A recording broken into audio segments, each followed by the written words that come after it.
I've always had this feeling that writers aren't ordinary people. They carry entire worlds inside their minds. They give birth to people who never existed, yet feel more real, as if we've met them in real life. How can a single human mind contain so many plots, secrets, and all those voices that never stop talking? It almost feels like a kind of power, quiet, yet terrifying. And among these powerful storytellers stands one woman, apart from the rest. Her imagination turned ordinary life into a web of mysteries. Her pen made millions of readers doubt everyone, trust no one, and keep turning pages, without boredom or fatigue. Her name is Agatha Christie, the Queen of Crime. In this video, and if you like it, I'll make it a special series on the channel. I'll dive into the worlds of these revered ones, novelists, their pasts, the experiences that inspired them, and the works that inspired us. For now, let's uncover the mystery of this brilliant writer. Enjoy! In 1890, a girl was born in Torquay, England. Her name was Agatha Mary Clarissa Miller. She grew up in a warm home filled with books and imagination. Her mother believed she shouldn't learn to read until the age of 8, but Agatha taught herself by the age of 4. By 10, she was writing poetry and inventing stories for fun. The death of her father when she was 11 ended her comfortable childhood. The family lost much of its fortune, and Agatha learned early about loss and resilience. After finishing her studies in Paris, she returned home, worried yet curious. Her mind was sharp, observant, and drawn to human behavior. In 1912, she met Archibald Christie, a pilot. They married in 1914, at the start of World War I. While Archie flew for the Royal Flying Corps, Agatha volunteered at a hospital pharmacy. She learned about medicines, poisons, and that fine line between cure and death. Those lessons later became her deadliest literary tools. During the war, Agatha began writing. Her sister challenged her to write a detective story. From that challenge came The Mysterious Affair at Styles, 1920, introducing the meticulous Belgian detective Hercule Poirot. The book gave the world a character who would rival Sherlock Holmes in fame. Success came slowly, then all at once.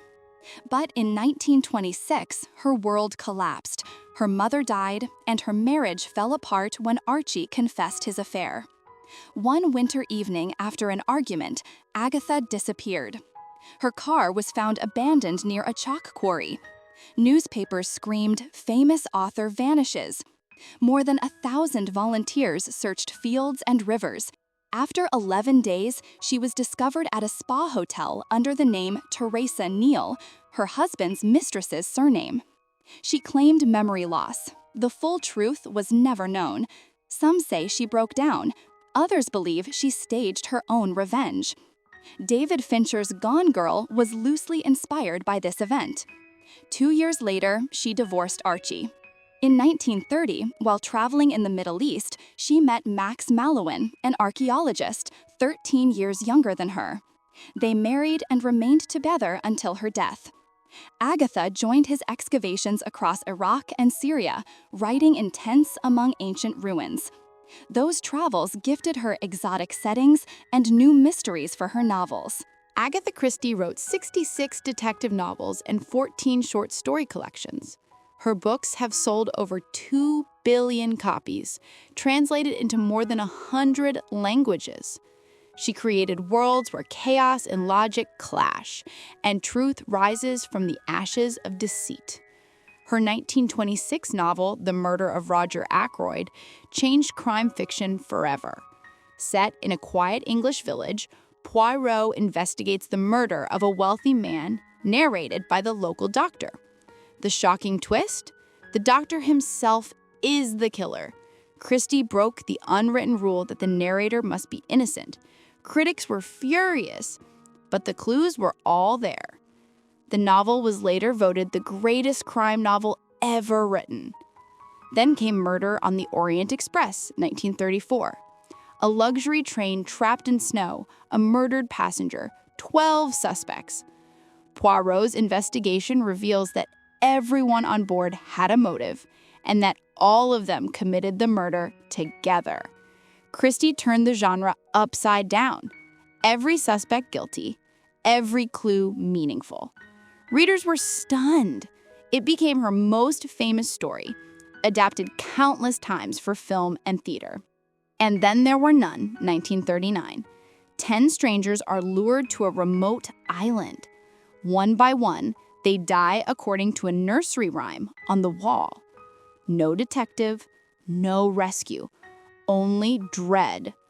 Its precision and psychological tension made it the best-selling mystery novel of all time. Over 100 million copies sold, and its influence still echoes through modern thrillers. Her recurring detectives left unforgettable marks. Hercule Poirot, with his perfect order and his little gray cells, embodies logic and intellect. Miss Jane Marple, the quiet spinster of St. Mary Mead, solves crimes through intuition and understanding of human nature. Poirot analyzes clues. Marple reads people. Both reflect Christie's belief that murder hides behind ordinary faces.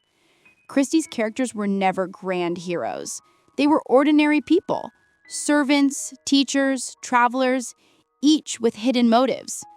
Her murderers weren't monsters, but humans, driven by jealousy, greed, or fear. That's why her stories resonate. They remind us how thin the line between civility and cruelty truly is. Agatha Christie's genius didn't lie in flowery language, but in structure, logic, and clarity. She wrote in short, simple sentences. Her prose was clean, her vocabulary precise. She wanted readers to focus on the puzzle, not the words. Each story followed a familiar rhythm: a shocking murder, a list of suspects, hidden motives, false clues, and a final revelation. Yet within that pattern, she constantly surprised. She always played fair. Every clue was there. But she was the master of misdirection. She guided your attention one way while hiding the truth in plain sight. Christie understood her readers' minds when they'd trust a narrator, doubt a witness, or overlook a tiny detail. Her trick was simple. She never lied, but she made you look the wrong way. This balance between fairness and deception became her signature. Her stories also carried a moral backbone. Justice always prevailed, though not always through the law. Often, the victim was cruel and the killer sympathetic. Yet Christie always restored order in the end. In an age of wars and uncertainty, her books offered comfort. Chaos could be reasoned with. Truth could be known. She avoided gore, profanity, and shock value. No blood-soaked pages, no graphic scenes. Murder happened quietly, often offstage. The tension came from logic and psychology, not violence. That restraint made her work timeless and universal. Anyone, teenagers, elders, scholars, or casual readers, could enjoy her stories with the same thrill. Her dialogue sparkled with subtle wit. Poirot's vanity, Miss Marple's sharp remarks, the dry humor of policemen. She captured English society without lectures, through conversation and gesture. Her pacing was brisk, her chapters short. Every scene pushed the mystery forward. Across her novels, the killer could be anyone. The narrator, the detective's friend, even the supposed victim. She broke every rule of detective fiction, yet never lost her readers' trust. Her puzzles were intellectual, but her insights were deeply human. Agatha Christie died in 1976, aged 85. By then, she had become a cultural monument. She was made a Dame of the British Empire, her play The Mousetrap became the longest-running play in history, and her books continued to outsell everyone's. Her detectives still roam television screens and movie theaters. But beyond the sales and awards, Christie changed literature itself. She proved that complex storytelling could be written with simplicity, that crime fiction could be both entertaining and intelligent, and that a woman writing in a conservative era could dominate a global stage through discipline, wit, and absolute mastery of her craft. Her 11-day disappearance remains her greatest unsolved mystery, perhaps the one story she chose never to explain, leaving us with the same curiosity her readers feel at the end of every novel. Agatha Christie once said, "The simplest explanation is always the most likely." Perhaps her own story proves the opposite. Behind her quiet life was an imagination darker and sharper than anyone suspected. She turned murder into an art of logic and suspense into a universal language. She changed the way the world reads stories. And though the final chapter of her life closed long ago, the game she invented never truly ends.